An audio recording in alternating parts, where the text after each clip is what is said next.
and gentlemen and movie lovers of all kind, and welcome back to the channel. As always, I am your host, Brett Murphy, and for today's video, it is going to be another Cinema Showdown. Yeah, it's been a hot minute since we did one of these. Back in 2018, the very first Venom film was released, and there really couldn't have been a clearer divide between critics and audiences. The film was absolutely slammed critically, receiving only a 30% on Rotten Tomatoes and like a 35 on Metacritic. But on the other hand, fans absolutely loved it, and the film was a box office smash. So with this weekend marking the release of the long-awaited sequel, Venom, Let There Be Carnage, and a new director being Andy Serkis in the chair, it felt appropriate to compare these two to see which one did it better.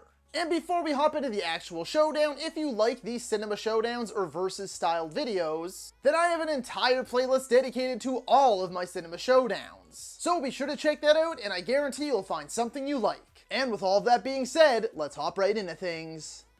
Round 1. Plot. The first Venom ended up being a sort of generic origin story. Eddie Brock is a journalist with a highly successful show, and then his life goes to shit. His fiancée leaves him, he loses his job, and he sort of just becomes an all-around sad loser. And then of course he gets himself into some hot water when sneaking around trying to find a big scoop in order to revitalize his career, which ends up with him having a symbiotic alien life form living inside of him. And that symbiotic alien life form has a name, Venom. Of course they squabble and they bicker and they don't really get along, but in the end they find out that they need each other. Venom quite literally needs Eddie to survive, and Eddie needs Venom to find purpose in life again or something. They get back together, fight the bad guy, movie over. Venom Let There Be Carnage, on the other hand, feels like a series of scenes loosely stringed together into somewhat of a plot, which all just leads to the big final fight. On the one hand, I kinda liked Let There Be Carnage's breakneck, no-holds-barred pace, because it's just pure, mindless entertainment. It leaves any sort of dramatic bloat behind in favor of non-stop chaotic action and a beautiful bromance. It also leans a lot heavier into its campiness and silliness, which makes it feel like an extended cartoon episode. But on the other hand, I actually felt like there was a lot missing here. Like it was originally meant to be a 2-hour movie and the studio was like, nope, 90 minutes. So many scenes just abruptly end, and new scenes feel like you're just jumping right into the middle of something. There were actually a lot of cool ideas and interesting characters I wish we got to explore more, which in the end left a lot to be desired. And surprisingly, with all that being said, I feel I'm actually gonna have to give round 1 to Venom. Although its plot is painfully generic and predictable, it actually has a coherent plot. Whereas Venom Let There Be Carnage just sort of had a bunch of scenes stitched together in a half-ass attempt to have any sort of plot at all. It makes for a far more entertaining time as there is never a dull moment, but in terms of storytelling, it is completely lacking. Round 2. Action.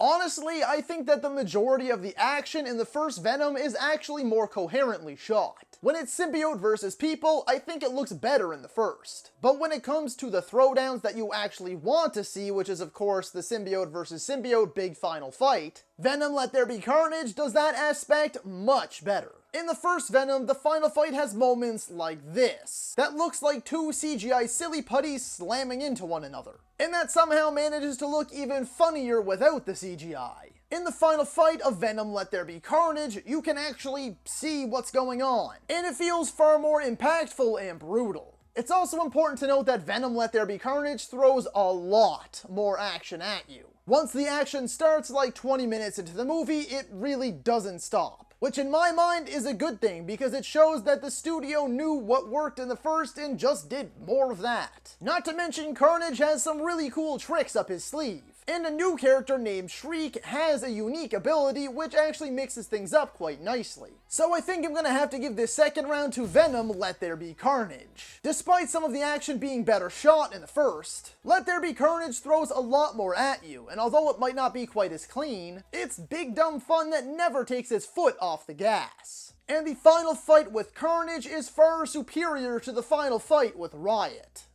Round 3. Villains. So for this round, we have Riz Ahmed as Carlton Drake, aka Riot, going up against Woody Harrelson as Cletus Cassidy, aka Carnage. I want to start by saying that Riz Ahmed is a phenomenal actor. I mean, just 2 years after this movie's release, he turned in a career-best, Oscar-nominated performance in Sound of Metal. But he was just given absolutely nothing to work with here. Be sure to stop me if you've heard this one before. A rich guy adored by all, a multi-billion-dollar company whose work is praised by everyone, but who secretly runs sinister scientific experiments behind the scenes. Ooh, how original, right? He's got to be the most generic villain with the most generic dialogue and the most generic evil plan.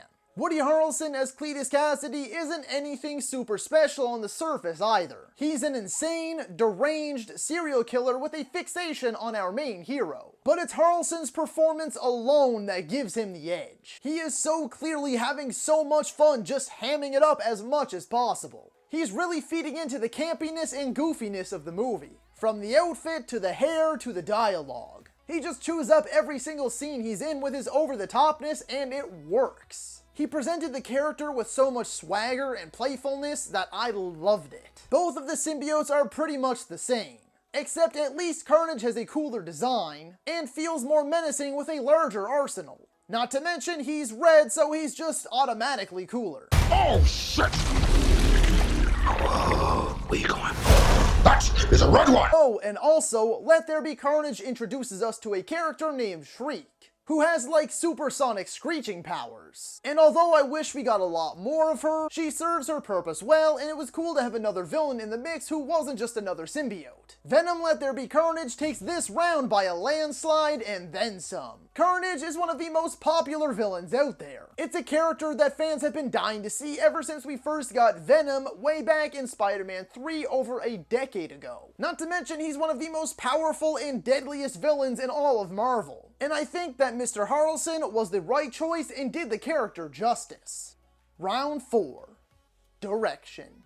The first Venom was directed by Ruben Fleischer of Zombieland fame. And Venom Let There Be Carnage was directed by the great Andy Serkis, who is more so known for his acting and motion capture work. He's been Gollum in The Lord of the Rings and The Hobbit. He played King Kong in Peter Jackson's 2005 King Kong. He was Caesar for the modern Planet of the Apes trilogy, Snoke in the new Star Wars movies, and Ulysses Claw from the MCU. I'll start off by saying that I love Zombieland. Even its sequel I find is just as good as the first. But this first Venom film lacks any sort of originality or anything at all that would help it stand out. It's a generic looking movie in a generic looking city with a generic costume design, set design, etc. And Venom Let There Be Carnage just straight up has so much more personality than the first. From Woody Harrelson's hair and costume design, to the new settings of Ravencroft and St. Esme's or Estes or whatever it was. There's a sequence in this movie that tells Cletus Cassidy's backstory, and it plays out in animated form that looks like Cletus Cassidy's sketches come to life. The score is far more upbeat with other elements like metal spliced in here and there. It ups the comedy, ups the action, ups the pace. Andy Serkis just clearly had so much fun making this and his fingerprints are all over it. This round is also easily going to go to Venom Let There Be Carnage. Personality is what I can say to best describe this round. Because the first really lacked any sort of defining personality. It had no style of its own. But Andy Serkis knew what this sequel needed and just completely ran with it. It has so much more style and so much more life to it. Final round. World building.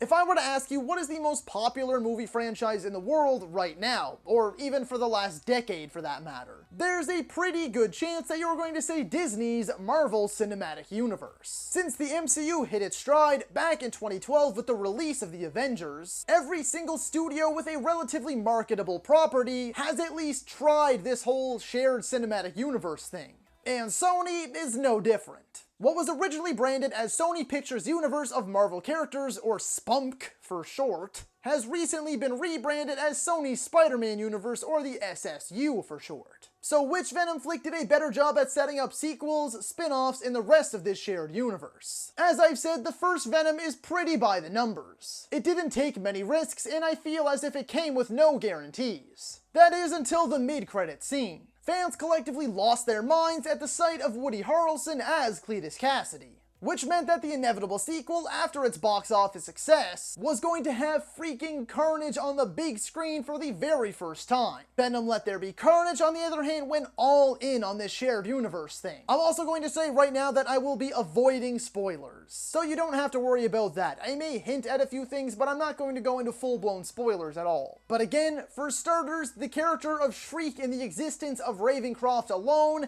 heavily implies that there are many other characters out there with unique abilities that aren't just symbiotes. Then there is Detective Mulligan's arc and where that ends. And then of course you have that mid-credit scene. And if you know, well, you know. And it doesn't get much bigger than expanding your cinematic universe than that. Therefore, the fifth and final round and the crown is going to go to Venom Let There Be Carnage in a very rare and definitive 4-1 victory.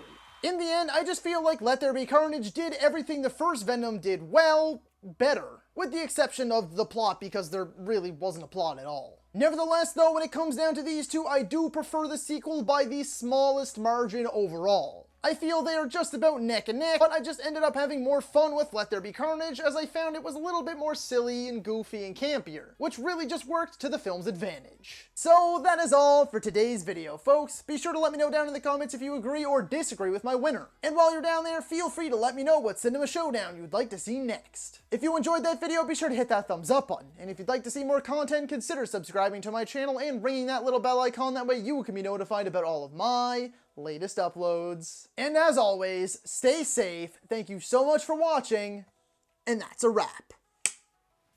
Hey you, yeah you, if you made it this far, just know I appreciate you, and while you're here, consider hitting that subscribe button.